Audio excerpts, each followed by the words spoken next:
Hi hello అండి. ఈరోజు దోసకాయ రోటి పచ్చడి ఎలా చేయాలో చూద్దామండి. ముందుగా దోసకాయలు తీసుకొని పైన పొట్టు తీసుకొని శుభ్రంగా కడుక్కొని మధ్యలో కట్ చేసి చేదేమైనా ఉందేమో చూసుకోవాలి.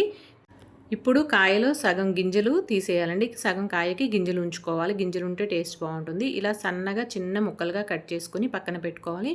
ఇప్పుడు స్టవ్ వెలిగించుకొని ప్యాన్ పెట్టుకొని 1 స్పూన్ ఆయిల్ వేసుకొని ఒక గుప్పెడు శనగపలుకులు వేయించుకొని పక్కన పెట్టుకోవాలి. ఇప్పుడు పచ్చడికి సరిపడా పచ్చిమిర్చి వేసుకొని ఘాటు రాకుండా కొంచెం సాల్ట్ వేసుకొని ఒక టమాటా చిన్న ముక్కలుగా కట్ చేసుకొని వేసుకోవాలి. కొంచెం చింతపండు కూడా వేయించుకొని ఇందులో వాటర్ అంతా పోయే వరకు వేయించుకోవాలి. ఇప్పుడు రోలు కడిగి శుభ్రంగా తడి లేకుండా తుడుచుకొని 1/2 స్పూన్ జీలకర్ర వేసుకొని మెత్తగా దంచుకున్న తర్వాత ఒక 7, 8 ఎల్లుల్లిపాయలు కూడా వేసుకొని మెత్తగా దంచుకోవాలి.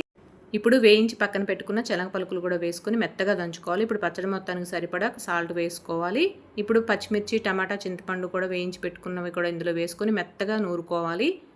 అవి కూడా మెత్తగా నలిగిన తర్వాత ఒక గుప్పెడు దోసకాయ ముక్కలు వేసుకొని మెత్తగా దంచుకోవాలి. అవి నలిగిన తర్వాత ఉన్న దోసకాయ ముక్కలు మొత్తం కూడా వేసుకొని కచ్చాపిచ్చాగా దంచుకోవాలి. పచ్చడి మొత్తం కలిసిపోయేలాగా దంచుకోవాలి.